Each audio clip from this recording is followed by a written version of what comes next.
Olá, bem-vindos à nossa conversa de hoje. Vamos fazer uma análise focada, sabe, na lógica interna de um texto super influente, o Sermão da Montanha. Mais especificamente, as Bem-aventuranças, lá em Mateus. A nossa base aqui é um estudo crítico, o Sermão da Montanha, análise lógica e contradições. É importante já dizer, né? O nosso objetivo aqui não é discutir fé nem doutrina, é mais olhar para a consistência do texto mesmo e também questionar um pouco a originalidade conforme a fonte que a gente está usando aponta. Ok, então, vamos mergulhar nisso.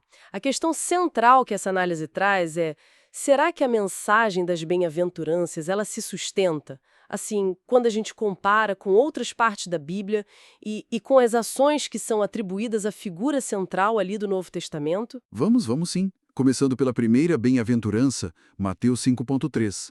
Bem-aventurados os pobres de espírito. Essa ideia, ela valoriza muito a humildade, né? Aquele reconhecimento da nossa própria limitação. E é curioso notar, né, que essa valorização da humildade não era algo totalmente novo. Provérbios 29 e 23, por exemplo, já falava que o humilde de espírito obterá honra. Mas onde que a análise acha que tem uma tensão aí? Então, a questão que a fonte levanta é justamente a consistência interna. Porque ser pobre de espírito implica reconhecer a própria falha, a própria falibilidade, certo? Certo. Como que isso conversa com a afirmação lá de João 8.46, onde Jesus pergunta: "Qual de vós me convence de pecado?" Essa pergunta, ela parece sugerir uma autopercepção assim, de perfeição, sabe? Sem falhas. E isso parece bater de frente com outras passagens, tipo o Eclesiastes 7.20, que diz: "Não há homem justo sobre a terra que faça o bem e que não peque." O ponto fascinante aqui, para análise, é justamente essa aparente contradição, entende? Exaltar a humildade, que é reconhecer a imperfeição, e, ao mesmo tempo, sugerir uma ausência pessoal de pecado. Entendi. Faz sentido a linha de raciocínio da análise. Seguindo então nas bem-aventuranças, a gente tem Mateus 5,5, bem-aventurados os mansos, e também Mateus 5,9, bem-aventurados os pacificadores. De novo, ideias que já tinham eco antes, né? Como lá no Salmo 37, sobre os mansos herdando a terra, e Salmo 34, sobre buscar a paz. Faz uma pergunta bem direta. O comportamento que é narrado sobre Jesus, ele se alinha consistentemente com essa exaltação da mansidão e do pacifismo? É um ponto importante. A fonte que a gente está discutindo, ela aponta exemplos que, na visão do autor, claro, sugerem o contrário. Fala de debates descritos como bem acalorados com líderes religiosos usando umas palavras fortes, tipo cães, sepulcros caiados, que é uma imagem bem impactante para acusar hipocrisia, né? E também hipócritas. E tem também aquele episódio da purificação do templo.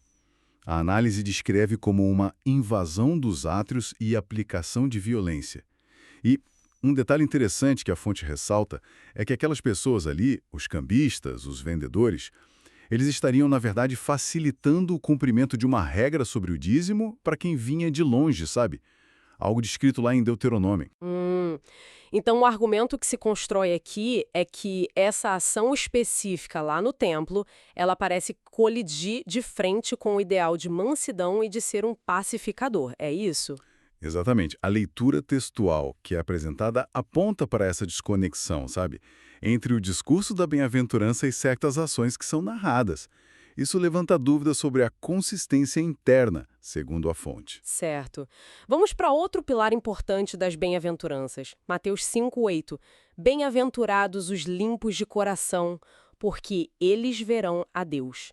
De novo, uma ideia que também tem raízes anteriores, como lá no Salmo 24, que fala do limpo de mãos e puro de coração. E o próprio texto de Mateus, veja bem, ele oferece um critério interno para a gente avaliar isso. Lá em Mateus 12:34 diz que a boca fala do que está cheio o coração. E em Mateus 15:19, que do coração procedem maus pensamentos, homicídios, adultérios e por aí vai. Uma lista de atos negativos. A análise usa esse próprio critério para avaliar a tal pureza de coração. Entendi a lógica. É usar o próprio texto como régua. E quais ações ou palavras, então, segundo essa análise, seriam examinadas sobre essa lente da pureza de coração? Olha, O estudo cita alguns exemplos, né? Tem uma passagem em Lucas 19:27 que a fonte interpreta como uma ordem, assim, implícita para a morte de oponentes. Tem a introdução de modificações na lei, com aquela fórmula: ouvistes o que foi dito, eu, porém, vos digo, que é vista como uma adulteração da lei original. Ah, sim. E tem também acusações contra os fariseus, que o autor da fonte considera como um testemunho não verdadeiro. E, por fim, a própria condenação por blasfêmia que Jesus sofreu. Aqui a coisa fica realmente interessante, né? Porque a análise está conectando esses atos e palavras diretamente com a condição do coração, usando medida do próprio texto de Mateus. Precisamente, a conclusão dessa linha de análise é que, se as obras revelam o coração, né, então esses exemplos citados sugeririam, olhando só pelo texto, uma, uma ausência daquela pureza de coração que é elogiada na bem-aventurança. Entendi. E além desses três pontos principais, humildade, mansidão, paz e pureza de coração, a análise ainda menciona rapidinho outras tensões, né?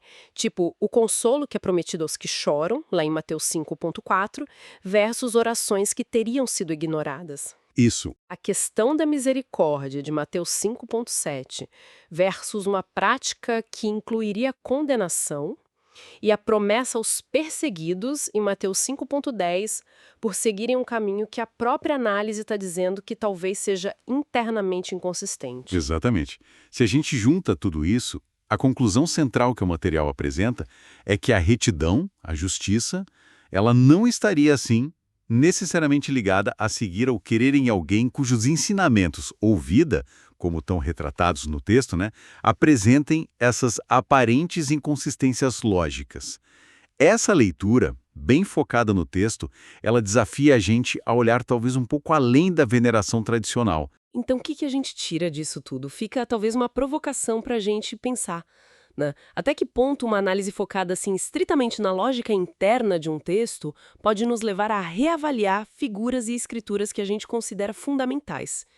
Como que essa busca por coerência textual interna, talvez isolada de outros fatores, impacta a nossa interpretação de ensinamentos antigos e a aplicação deles hoje? Bom, agradecemos a companhia nessa exploração analítica de hoje. Até a próxima!